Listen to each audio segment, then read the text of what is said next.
जो लोग जाते थे बाहर शौचालय करने, महिला सब घर में कर रही है गांव देहात में, तो ये सब कम बात है क्या।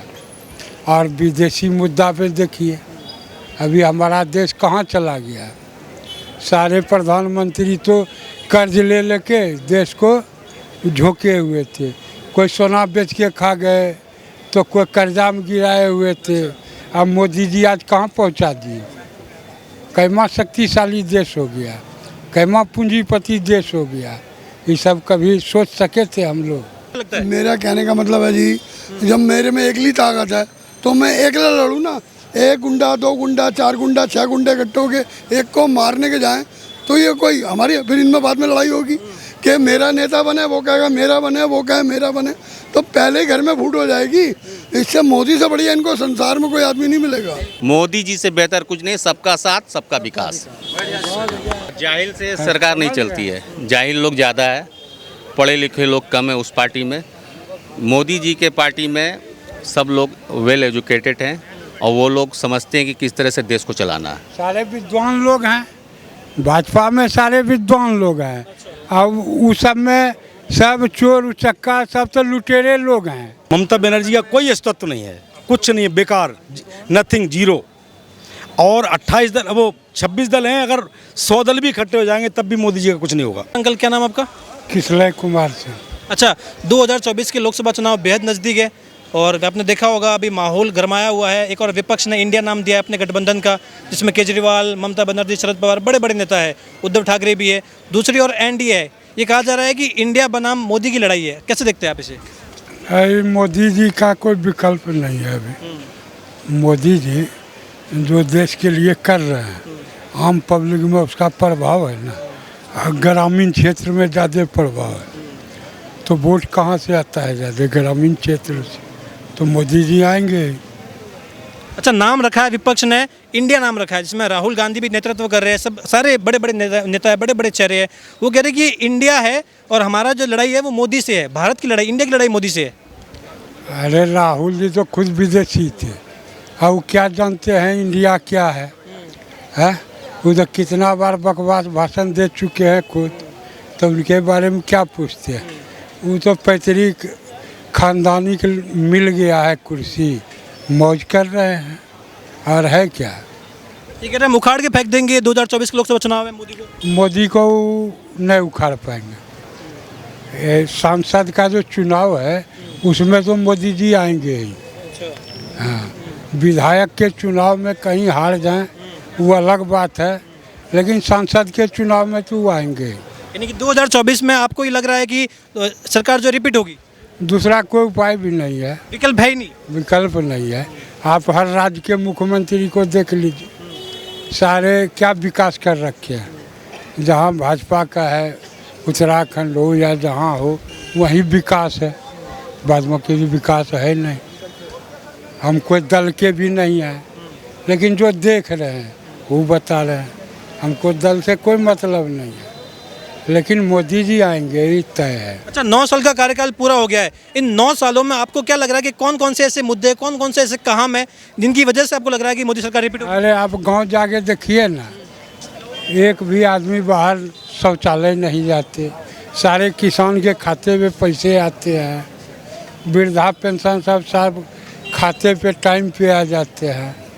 तो मकान दुनिया भर गरीबों को मिल चुका है, तो अब क्या चाहिए? अभी कम है क्या? जो लोग जाते थे बाहर शौचालय करने, महिला सब घर में कर रही है गांव देहात में, तो ये सब कम बात है क्या। और विदेशी मुद्दा पे देखिए अभी हमारा देश कहाँ चला गया। सारे प्रधानमंत्री तो कर्ज ले लेके देश को झोंके हुए थे, कोई सोना बेच के खा गए तो कोई कर्जा में गिराए हुए थे। अब मोदी जी आज कहाँ पहुँचा दिए। कैमा शक्तिशाली देश हो गया, कैमा पूंजीपति देश हो गया। ये सब कभी सोच सके थे हम लोग? हम लोग तो सोच रहे थे कि पाकिस्तान के भाई हैं कर्जा करने में, हैं? हम लोग की प्रतिष्ठा बढ़ गई। अच्छा, आपको भी लग रहा है क्या 24 के लोकसभा चुनाव में जो है क्लीन स्वीप मिलने वाली है या फिर तगड़ा मुकाबला? क्योंकि विपक्ष लगातार कह रहा है कि हमारे पास बड़े बड़े नेता भी है और हम उखाड़ के फेंक देंगे भाजपा को और इसकी विचारधारा को। ऐसा कुछ नहीं है। मोदी जी फिर से आएंगे और फुल बहुमत में आएंगे और उससे बेहतर कार्य कोई नहीं कर सकता। कोई नहीं कर सकता कार्य। अच्छा, आपको क्या लगता है? मेरा कहने का मतलब है जी, जब मेरे में एकली ताकत है तो मैं एकला लड़ूँ ना। एक गुंडा, दो गुंडा, चार गुंडा, छह गुंडे इकट्ठे होके एक को मारने के जाएं तो ये कोई हमारी फिर इनमें बाद में लड़ाई होगी कि मेरा नेता बने, वो कहेगा मेरा बने, वो कहे मेरा बने, तो पहले ही घर में फूट हो जाएगी। इससे मोदी से बढ़िया इनको संसार में कोई आदमी नहीं मिलेगा। अच्छा, मोदी तो ये भी कह रहे हैं कि जो विपक्ष है इसमें जो जितने बड़े घोटाले किया उसको उतना बड़ा पद मिल रहा है। अच्छा, आपको लग रहा है ये बात सही है? भाई साहब ऐसा है मेरे हिसाब से ना, मुझे सबसे बड़ा तो एक राजनीति में ये गंदा लगा, आज कांग्रेस को ख़त्म करने वाले झाड़ू वाले, और आज कांग्रेस और झाड़ू और सब नीतीश जी सब इकट्ठे हो रहे हैं, तो तुम में कहाँ गई ताकत? चार आदमी एक को मिलकर तुम बेवकूफ़ बना रहे हो, ये तो मेरी समझ से बाहर है। मैं भी दिल्ली में जा रही हूँ। बेवकूफ़ नहीं है, वो अपना मतदान अपना बढ़िया ही देगा और सही लोग को देगा। मोदी जी से बेहतर कुछ नहीं, सबका साथ सबका विकास। राहुल गांधी ये भी कह रहे हैं कि मोदी डर गया इसलिए वो भी अलग अलग पार्टियों को एकजुट कर रहे हैं। ऐसा कुछ नहीं है, वो डरा हुआ है। मोदी जी अपने जगह पे बिल्कुल सही है, उससे बेहतर हमको नहीं लगता है कि कोई दूसरा है प्रधानमंत्री आके इस राज्य को कोई विकल्प नहीं, और इसके आगे बोलने की कोई जरूरत अच्छा, नाम तो इंडिया रखा है इन्होंने, क्योंकि ये कहा है कि इंडिया नाम रखा है तो इसी तरह अगर हम हारते तो ये इंडिया की हार हो जाएगी, और दूसरी ओर भाजपा है तो इंडिया बनाम भाजपा कह रहे हैं ये तो। अरे वो तो खुद विदेशी है तो इंडिया नाम रखें कि पाकिस्तान नाम रखें, तो इसका प्रभाव नहीं पड़ेगा जनता पे? वो तो खुद विदेश में जन्म के यहाँ आए हुए हैं, तो कि इंडिया वो रख लें कि पाकिस्तान रख लें, उनको क्या फर्क पड़ता है? वो तो कह रहे हैं कि मोदी की विचारधारा कहीं ना कहीं देश को तोड़ने का काम कर रही है, इसलिए हम सारे एक साथ हमको आना पड़ रहा है, मजबूरी है हमारी। अरे हमने तो अपने आँख से देखा, इलेक्शन का माहौल था, पति कहा कि भाई लालटेन छाप को वोट देना लालू जी के पार्टी को, और पत्नी कहा कि मैं तुम्हारी बात मान नहीं सकता हूँ, मैं शौचालय लगा रहता था, अब मैं पेट पकड़ के घर में बैठा रहता था, आज इज्जत से जाता हूँ, नल कल चलाता हूँ, ले बाथरूम करता हूँ, मैं वोट दूंगा तो कमल को दूंगा। और जाहिल से सरकार नहीं चलती है, जाहिल लोग ज़्यादा है, पढ़े लिखे लोग कम है उस पार्टी में। मोदी जी के पार्टी में सब लोग वेल एजुकेटेड हैं और वो लोग समझते हैं कि किस तरह से देश को चलाना है। सारे विद्वान लोग हैं, भाजपा में सारे विद्वान लोग हैं, और उस सब में सब चोर उचक्का सब तो लुटेरे लोग हैं। कौन मुख्यमंत्री को आप सही मान रहे हैं? अखिलेश यादव हों, नीतीश कुमार हों, लालू यादव हों, ममता बनर्जी हों, किनको आप मान रहे हैं कि बहुत अच्छे मुख्यमंत्री हैं? आप ही बताइए। राहुल गांधी युवा नेता है, वो कहते हैं कि हम युवाओं की बात कर रहे हैं, हम भारत जोड़ने की बात करते हैं, और मोदी भारत को तोड़ने की बात करते हैं। अरे राहुल गांधी को खुद ही पता नहीं है कि वो है क्या, वो तो एक जोकर हैं और हैं क्या, उनको खुद पता नहीं है।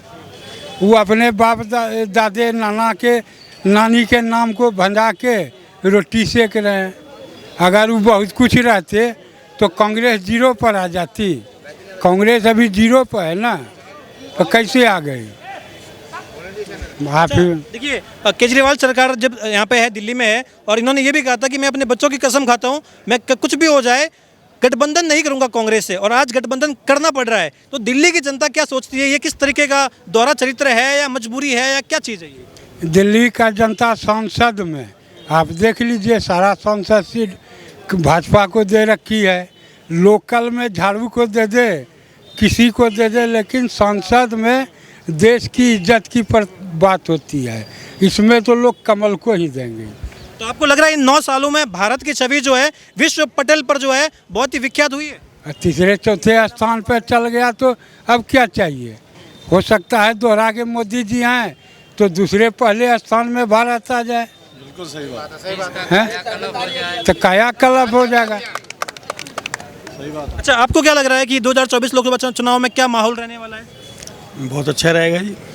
अच्छा, क्या लग रहा है कौन जीत सकता है इस बार? देखो जी, मेरी आधी फैमिली आर्मी से बिलोंग करती है। अच्छा। मेरे अगर पड़ोस में आग लग रही है तो मेरा फ़र्ज है कि उसको बचाऊं। प्रजाति की बात नहीं है, हर एक जगह बाढ़ आती है। एक फौजी का जो जवान है उसका लक्ष्य यही होता है कि वो किसी प्रकार के ये बंदा मरे नहीं, इसको बचाया जाए। Once a soldier always a soldier. The one India the tiger, the one number the Indian army. आज हिंदुस्तान की औकात है तो मेरी है, ऑल द सबकी औकात है। आज इजराइल देख लो, इजराइल क्या है, इससे पूरा वर्ल्ड डरता है। आज ये है मेरा भाई है, इसको टिकट दे दो, मेरा चाचा है उसको टिकट दे दो। यूपी देखो, बिहार देखो, फैमिली इन्वॉल्वमेंट। आज मेरा हिंदुस्तान है तो मैं हूँ, मैं खुश नहीं हूँ। सीने पे गोली कौन खाता है? आर्मी। आज जो झंडे को कोई नहीं समझता था, इंडियन फ्लैग जिसके पीछे पूरा हिंदुस्तान चलता है, इसकी वैल्यू बड़ी, आप ये कहना चाह रहे हैं। अच्छा, ममता बनर्जी भी है, बहुत बड़ी नेता है और कहीं ना कहीं अपने आप को महिला हितैषी प्रदर्शित करती है। वो भी ये आरोप लगा रही है कि कहीं ना कहीं मोदी राज में महिलाएं असुरक्षित है। आपको ऐसा लगता है क्या? आप बंगाल जाके देखिए ना कितना गुंडागर्दी है। बंगाल आप जाके देखिए, हिंदुस्तान में सबसे ज़्यादा गुंडागर्दी अगर कहीं है तो बंगाल में है। आप उनको बहुत बढ़िया कह रहे हैं, तो अब क्या कहा जाए इस पे? जिसके राज्य में सबसे ज़्यादा गुंडागर्दी है और वो अगर बहुत अच्छी नेता कहलाए तो ये तो देश का दुर्भाग्य है, राज्य का दुर्भाग्य है। क्या क्या गलत बोल रहे हैं? जहाँ सबसे ज़्यादा गुंडागर्दी है हिंदुस्तान के अंदर, वो कैसे अच्छा नेता हो सकती है? अच्छा, 26 दल एक साथ आए हैं और दूसरी ओर 38 दल है। कहीं ना कहीं ये 26 दलों में बड़े बड़े चेहरे हैं, कई सूबों के मुख्यमंत्री है, सरकार में है। वो कह रहे हैं कि हम सब मिलकर आए हैं, इसका मतलब कहीं ना कहीं हम पूरा देश नाराज है और हम भाजपा को उखाड़ के फेंक देंगे। और दल भी इकट्ठे हो जाएंगे ना जी, तब भी भाजपा को नहीं उखाड़ के फेंकेंगे। भाजपा कर क्या रही है ये आप सबको समझ में आ रहा है। भाजपा देशभक्ति कर रही है, देश के लिए काम कर रही है। वो अपने लिए काम नहीं कर रही हैं, और तो सब परिवार के लिए काम कर रहे हैं, अपने भाइयों के लिए, भतीजों के लिए, परिवार के लिए काम करते हैं। ममता बनर्जी अपने भतीजे के लिए काम कर रही हैं। वहाँ जो हो रहा है सारी दुनिया देख रही है। वहाँ हिंदुओं को मार मार किसी को पता ही नहीं लग रहा है, सब जो दुनिया देख रही है। ममता बनर्जी का कोई अस्तित्व नहीं है, कुछ नहीं है, बेकार, नथिंग, जीरो। और 28 दल, वो 26 दल हैं, अगर 100 दल भी इकट्ठे हो जाएंगे तब भी मोदी जी का कुछ नहीं होगा। ये तो कह रहे हैं कि मोदी सरकार डर गई है हमसे। मोदी सरकार किसी से डरने वाली थोड़ी, वो तो कटोरा उनके पहले हाथ में था, आप भी हाथ में है। वो किसी से नहीं डरने वाले, वो तो देशभक्त हैं, देश के लिए काम कर रहे हैं। हाँ, वो तो फकीर होके हैं, पहले फकीर थे, अब भी फकीर हैं। वो वहाँ काम करने के बाद भी फकीर हैं। 22 घंटे और 18 घंटे काम करने वाला कोई ऐसा नेता बता दो विश्व में, अपने देश की तो बात छोड़ो, विश्व में बता दो कोई ऐसा नेता हो जो 22 घंटे काम कर रहा हो, 18 घंटे 20 घंटे काम करता हो। ये तो देश का दुर्भाग्य है। ये इनको लग रहा है कि मेरी दुकानें सब बंद हो गई, अब जो मोदी जी करेंगे वो वही होगा और कुछ हो ही नहीं सकता है।